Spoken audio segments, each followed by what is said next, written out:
Hey guys, what is going on? My name is D-Free and welcome back to another Dragon Ball Super review type video in which today we will be discussing Dragon Ball Super episode number 34, Piccolo versus Frost, bet everything on the Makanko Sapo. So basically, I just want to let you guys know that from here on out with this video and all the other Dragon Ball Super reviews with the air quotes up, I will be adopting a new format similar to Emergency Awesome's format because I wanted to kind of diversify my Super reviews because there are so many and so much saturation with Super reviews in the community right now. So I just wanted to kind of diversify mine a little bit. I'm not completely jacking his style, but I will put my own twists and turns on it just to make it a little bit more fun. I feel like that would be an interesting approach to an anime type show. So without further ado, let's go ahead and get started. So number 5, Piccolo enters the ring. Do I have a chance? Nope. You bastard. You don't beat around the bush. Should I forfeit? No, Vegeta's gonna fight after you. If you can tire Frost out a little, that'll probably help. Piccolo basically feels severely underestimated, and while it is definitely hard to gauge how strong he's gotten since he was fighting up against a weakened Frost, Piccolo actually put up a great fight before he succumbed to Frost, so more on that in a minute. So number 4, the versatility of the Makanko Sapo, or the special beam cannon for you guys that are not accustomed to the Japanese version of the show. First of all, was it not awesome seeing Piccolo use the Makanko Sapo for the first time in ages? I was actually pretty surprised with the versatility of the moves for starters. The way Piccolo tactfully maneuvered around the arena, dodging a barrage of blasts and punches from Frost, all while maintaining his concentration and focus in order to continue charging energy, was really well done. I feel like this couldn't have gone any better. It seemed to me like Piccolo legitimately had a chance despite having his knee pierced by Frost. I don't know, I just really love the interaction with Piccolo and Frost there too, because there was even a moment where Piccolo was like, hey, in Universe 7, I'm known as a strategist, and you lost because you didn't know my strategy. And I just really loved, the dialogue and the interaction between these two, because for a moment there, it really did seem like Piccolo had Frost on the ropes. So moving on to number 3, All-Seeing Jaco. Jaco actually really deserves a lot of credit for being the one to discover that something was off with Frost. He first noticed it when Frost was fighting Goku. You saw him kind of just like say, hey, what's going on? He kind of paid attention to that. And then whenever Frost was fighting Piccolo and Frost was in that tight spot and he was wrapped up by Piccolo, Frost actually pulled up his arm and Piccolo out of nowhere got all dizzy. And, that's when Jaco was like, no, there's something wrong with this guy.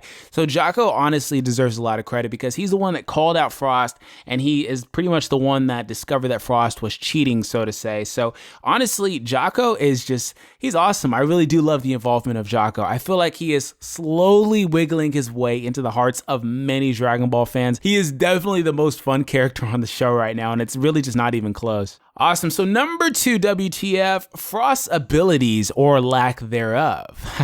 So it turns out that Frost did in fact do something to Goku during their match. Goku did not throw the fight. I'm not going to attack people that kind of thought that was their opinion because I feel like a lot of people have kind of done that a lot, and just not just on YouTube, but on, social media and on comment boards. Like, it's just, I don't want to attack you guys. I respect everybody's opinions and trains of thoughts. Basically, Frost apparently had some work done on his right arm and now has a poisonous type needle inside of it. So moving on to the number 1 WTF of the episode, Sosuke Aizen, I mean Frost, okay? Frost from Universe 6, Frieza's Universe 6 counterpart, air quotes up, deceived us all. So remember back in the last episode where Frost was made out to be like this awesome good guy, this hero, and all this other stuff, and I was like, man, Frost is awesome. And then we get this dialogue here, okay?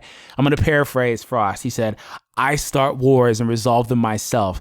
Then I purchase the war-ravaged lands at a low price before restoring and reselling them for a huge profit.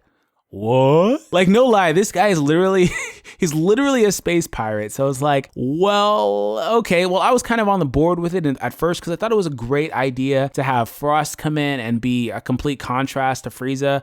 But I think it's a whole entire different thing to say, all right, well, we just did Frieza in the Resurrection F arc and we beat him, okay. And now we're going to introduce another character that not only resembles him, is also said to be his counterpart from Universe 6. And on top of that, he kind of does the same exact thing. I feel like that's actually a bad way to do Frost's character, honestly, because I feel like had they stayed on the original path of, yeah, he's a good guy, Frost would have been a lot more fun. But, he kind of pulled the whole 180 like, oh, I'm not really a good guy. I was just tricking everybody. This is my business scheme is what he said. So, that's cool and all, but I just feel like, we just saw Frieza and now Frieza is back again, so to say. They have subtle differences, but I just really don't think that was the best way to take his character. But I'm not going to complain once again. It is what it is. Back when we had found out about Frost's character, it stated that Frost was hiding something from us, and apparently, his true nature, his evil side, so to say, is actually what he was hiding from everybody. So in the next episode, Vegeta will step into the ring and get the opportunity to battle Frost, and hopefully he will actually get the victory over a Frieza race character, Clansman, for the first time. I will definitely have full coverage for you guys next week whenever the episode airs. My review will post, so be sure to subscribe if you happen to be new here to catch that. That is it for me, guys. I'll see you guys next time.